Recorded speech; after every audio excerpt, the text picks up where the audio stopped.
동갑시계 진짜 팀입니다. 여기 보이세요? 한 6일 전에 제가 조국 파헤치다 문득 돌아보니 박 대통령이 말 3마리 뇌물 받았다고, 바로 이 기사입니다.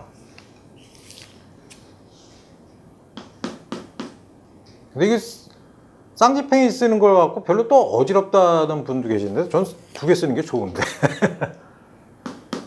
제가 이 기사 왜 방송했을 것 같습니까? 여러분들 생각하시기에. 지금 보니까 이게 22,000분 정도 보셨는데, 조국 파헤치다 문득 돌아보니 박 대통령이 말 3마리 뇌물 받았다고, 요게 한 5일이나 6일쯤, 일주일쯤 전에 기사인 것 같은데, 제가 이 기사 왜 방송했을 것 같아요, 여러분들? 박근혜 대통령이 이럴 줄 알고 방송한 거예요. 지금 문재인 정권하고 사법부가 어떤 선수들인데 박근혜 대통령하고 무슨 이재용 삼성 부회장을 풀어주겠습니까? 그건 진짜 순진해도 너무 순진한 발상이죠. 지금 정권은요, 무서운 사람들이에요.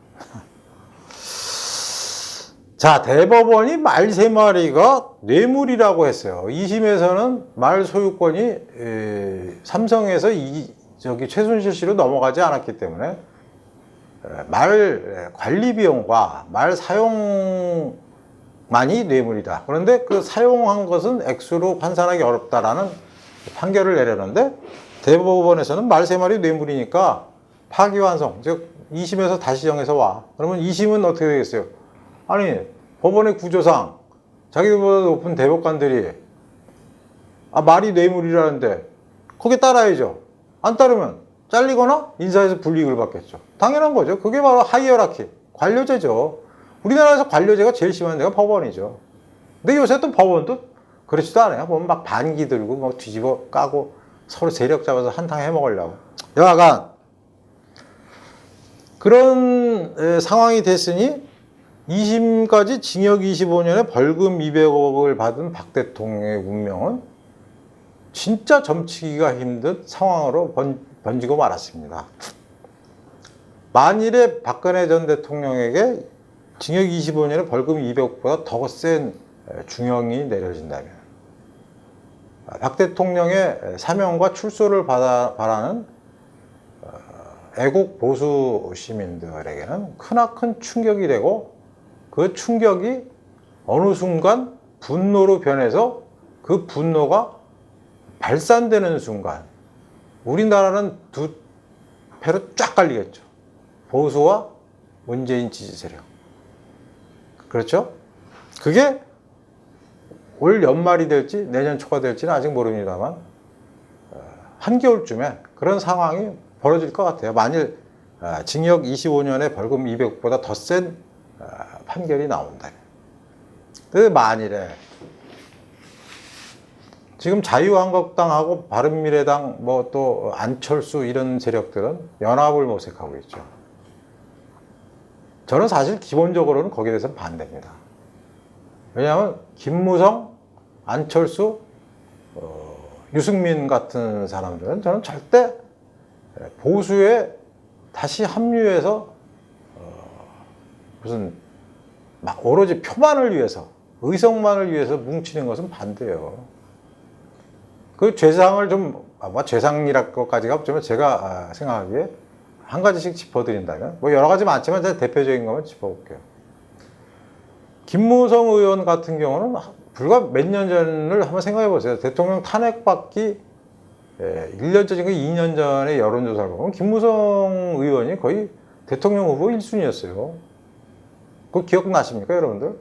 그런데 갑자기 옥새 들고 나르샤인가 무슨 들고 나르샤에서 아주 그 덩치에 걸맞지 않는 행동을 보이면서 결국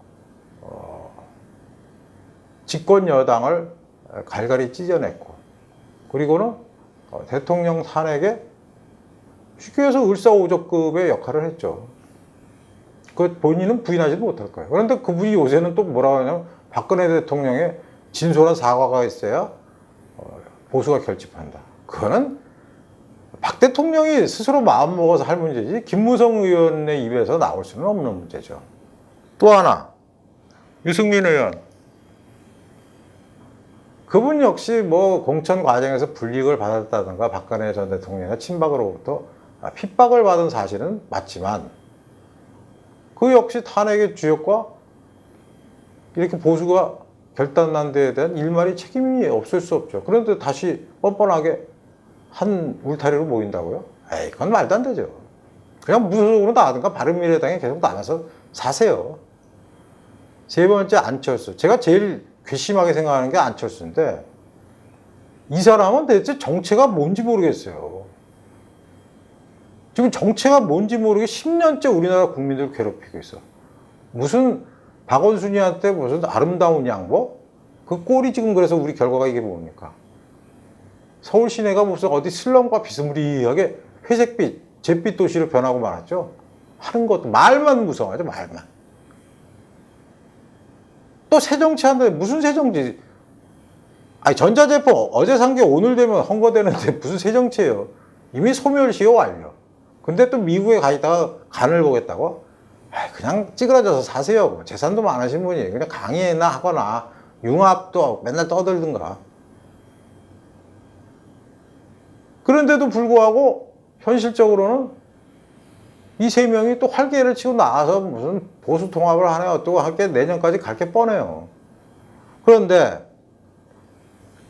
올 연말이나 내년 한 1월 초쯤에 겨우 이제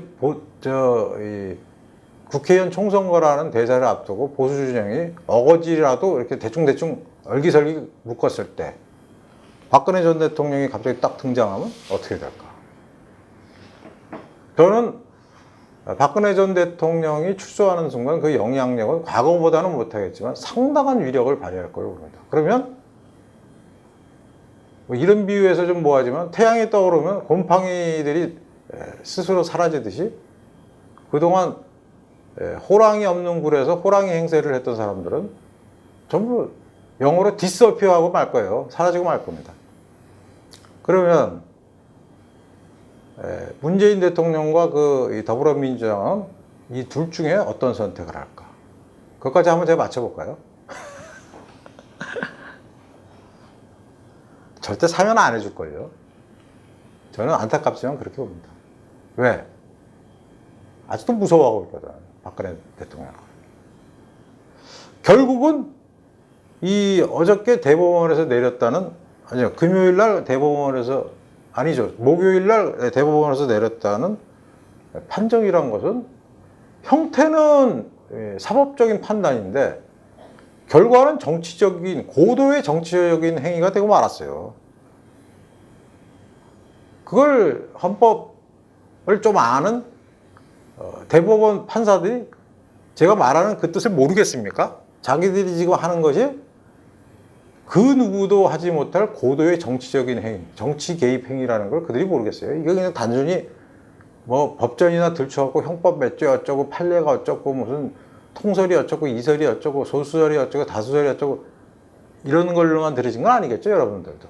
당연히 사법부가 정치적인 행동을 한 것이고 사법부의 주력이 어떤 뭐 특정한 뭐 우리법연구원과 소속 판사들로 구속돼 있다면서요. 그 사람들이야말로 정치적인 판사들이죠. 말이야 정의와 양심을 지키는 판사라고 하지만 그럼 지금까지 어떤 단체 치고 정의와 양심을 안 내세운 단체는 또 어디 있습니까? 다 똑같죠. 결국은 이 우파 애국 시민들 지치게 지치게 만든 다음에 올 연말이나 내년 초쯤에 띵 하면서 뒤통수 한번 까겠죠. 중형. 그러면 그냥 보수는 허탈해. 왜? 박 대통령 풀어줬다가 순식간에 결집해버리면 무섭잖아요. 그 현 집권 측 입장에서는. 제가 요새 자꾸 노스트라다무스도 아니고 무슨 토정 이지압 선생도 아닌데 제 운명도 제가 모르면서 이렇게 정치적인 거에 대해서 자꾸 예상을 내려놔서 죄송합니다만 그거는 제가 어느 정도 기자 생활을 한 사람이면 이 사람들의 속성을 보면 알잖아요. 행태주의라고 있죠. 하는 행동을 보면 사고의 이 뇌구조를 대충 짐작할 수 있죠. 자, 또 하나가 있습니다. 박근혜 대통령 문제 외에 삼성의 이재용 부회장은 지금 거의 쉽게 세로 표현하자면 세장 밖으로 풀려나다가 다시 그물에 확 잡혀갖고 세장이 들어가기 직전이죠. 그것을 바라보던 많은 삼성의 임직원들이나 아니면 다른 기업인들은 얼마나 무섭겠어요. 어우, 저거, 야, 쟤네들 2년 몇 개월 남았는데 그동안 좀 몸 조심해야지. 마치 군대 제대를 한 보름쯤 앞둔 병장들이 바람에 이는 낙엽도 조심하자. 뭐 그런 얘기 있잖아요. 아우, 무서워. 아우, 무서워 죽겠네, 저거. 걸핏하면 저기 잡아놓고 혼쭐 내니. 예상을 뒤엎는 판결이었죠. 말 3마리가 무슨 뇌물이에요, 뇌물은. 제가 오죽하면, 아유, 진짜. 오죽하면 조국 파헤치다 문득 돌아보니 박 대통령이 말 3마리 뇌물 받았다고. 이 기사를 왜 썼겠어요, 제가. 다 이런 결과를 뭐 나올 것에 대비해서 한번 그 사전에 사법부를 향해서 제가 뭐 경고할 자격은 없지만 우리 주의를 환기시키는 차원에서 했는데 혹시나 했더니 역시나. 그러면서 삼성은 이제 절제절명의 위기에 빠졌죠. 왜? 오너가 있는 회사에서 오너가 다시 구치소로 갔다는 것은 그 밑에 고위직에 있는 사람들은 하나같이 자기 책임이라고 생각할 수 있죠. 오너를 구하지도 못하고 보살피지 못했으니까. 그래갖고 어제 저녁에 저에게 많은 댓글이 달렸는데 대표적으로 달린 댓글이 삼성은 이제 더 이상 한국에서 뭐 이렇게 하지 말고 국제 기업이 많고 외국으로 떠나라고 얘기하더라고요. 저도 찬성입니다. 뭐하러 여기서 남아서 이렇게 그 전제 군주 시대 같은 정치에 영향을 받습니까? 오기만 하면 쌍수를 들고 환영해줄 나라가 한두 군데 있어요. 삼성이. 뭐하러 여기 남아서 그 수모를 당해요? 그렇다고 무슨 기업에 대한 규제가 무슨 완화된 것도 아니고 우호적인 것도 아니고 평양 갔다가 공산당 나부랭이한테 냉면이 목구멍으로 넘어갑니까? 뭐 이런 소리나 듣고 뭐 대통령이나 무슨 민주연구원장 무슨 뭐 국무총리하면 그 바쁜 시간에도 나가서 머리 조아려야 되고 왜 여기 살아요? 다 나가세요. LG도 나가고 SK도 나가고 현대자동차 맨날 여기서 올해는 뭐 무분기로 파업 하지 않았다지만 임금 협상 임단협 끝났다고 하는데 매년 극렬 노조에 나가세요.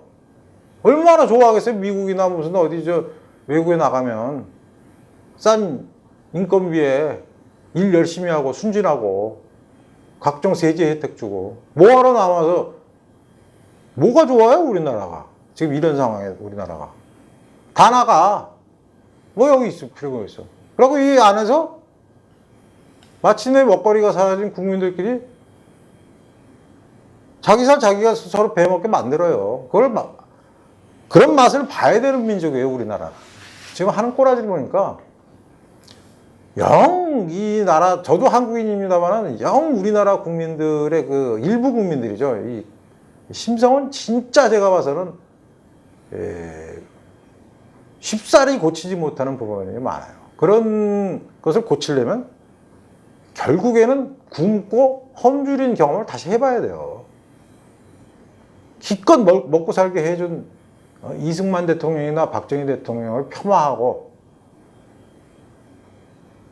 모욕하고 아직도 남아서 무슨 뭐 진보니 좌파니 민주를 떠들고 앉았고 심심하면 일제시대 때 들먹이고 앞을 보지 못하고 뒤만 쳐다보는 민족의 앞에는 뭐가 있어요? 자빠지는 길밖에 더 있습니까?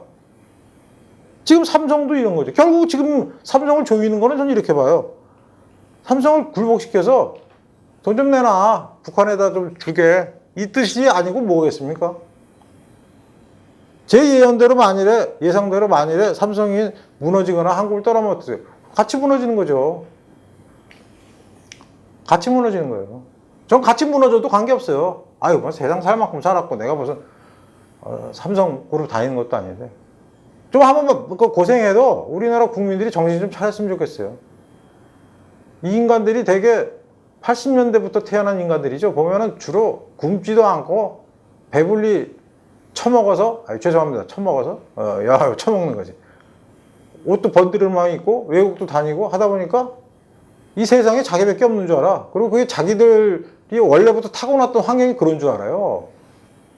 50년대, 60년대, 70년대 개고생해본 사람들하고 지들은 다른 민족인 줄 알아. 이런 놈들한테는 따끔한 맛을 보여줘야죠. 따끔한 맛을 보여줘야 돼요. 따끔한 아니라 망해도 관계없어요. 망하면 그놈들이 먼저 굶어 죽을걸요? 왜? 50년대, 60년대, 70년대생들은요, 그나마 좀 고생을 해봐서, 나라가 어려울 때 어떻게 사는 방법을 걔네들보다는 더 잘 알아. 근데 태어날 때부터 부티나 우유 처먹고 무슨 요구르트, 야, 영화의 대사에도 나오잖아. 생명 연장의 꿈이 요구르트나 시칸 먹는다고 이루어지는 게 아니라 어떤 영화에 나오죠. 그냥 이 한국이라는 나라가 어떻게 생겼는지도 모르고 맨 천둥 벌거숭이처럼 날뛰는 인간들에게는 삼성이나 현대자동차 같은 기업 떠나도 좀 관계없어요. 그래서 한번 따끔한 맛을 봐야 돼. 한 3일만 3개월만 굶어보라 그래요. 그러면 그때서야 후회할 거야. 내가 얼마나 그동안 거만하고 오만한 망상 속에서 살았는가. 그거를 다시 일깨워줘야 돼요. 근데 우리나라 국민들이 그거에 되게 아주 약해요. 그런 걸 깨닫는 자정 능력이 꽤나 약해.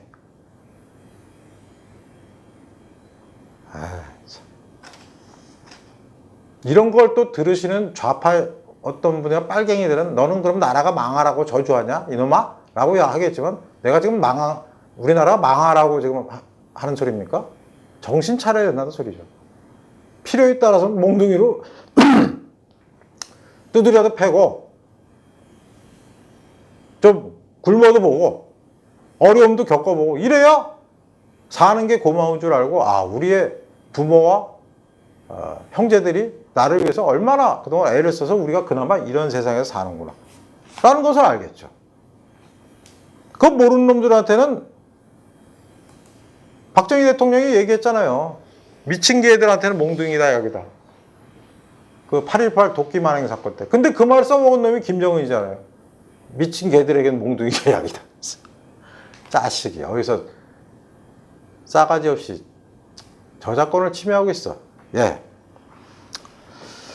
박근혜 대통령 끝까지 우려먹겠다는 판결이라는 내용과 내년 총선을 앞두고 중형 또는 사면에서 보수 분열을 일으키려는 여당과 사법부의 계략.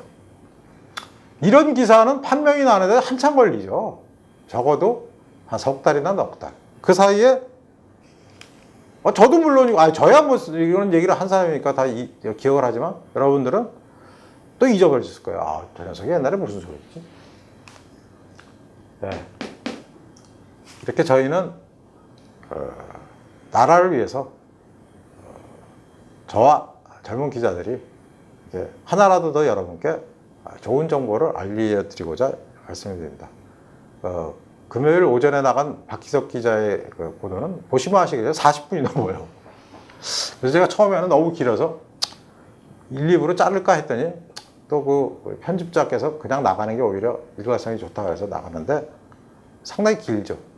하지만 내용을 하나하나 쫓아가 보시면 그런 방송을 하기 위해서 얼마나 취재를 했는가를 여러분들이 아실 수 있을 거예요. 이것도 제가 오늘 아침에 신문 보고 그냥 떠드는 얘기 같아요. 그렇지 않습니다. 예, 금갑식의 진짜 TV는 기존의 신문이나 방송에서 볼 수 없었던 특종이나 뉴스 뒤에 가려진 진짜 뉴스 그리고 사건을 바라보는 새로운 시야와 스토리를 발굴해서 여러분께 전해드리는 코너입니다. 이제 무더웠던 여름이 지나고 서서히 가을의 길목으로 접어들고 있는데 대한민국에는 여전히 대한민국 정치에는 여전히 뜨거운 폭양 김훈이는 태양이라고 안 그러고 폭양이라고 항상 그러죠. 아주 그냥 햇빛이 폭력적으로 내리쬐는 소설가 김훈 씨는 항상 폭양이라는 단어를 즐겼어요. 우리나라 국민들의 마음에는 아직도 폭양이 내려쬐서 대지가 가뭄에 한참 시달린 것처럼 쩍쩍쩍쩍 갈라져 있죠, 민심들이. 예. 그런 것이 저희들의 bun갑식 TV가 제공한 뉴스로서 조금이나마 해소되고 갈라진 민심들이 서로 화합하기를 비롱하지 않습니다. 예. 좋아요와 구독 또 여러분께 알려주시고, 제 생각으로는 이번 주 중에 5만 한번 찍고 싶은데 여러분들이 한번 좀 적극적으로 도와주십시오. 그리고 유부형의 많은 후원도 부탁드리겠습니다. 감사합니다.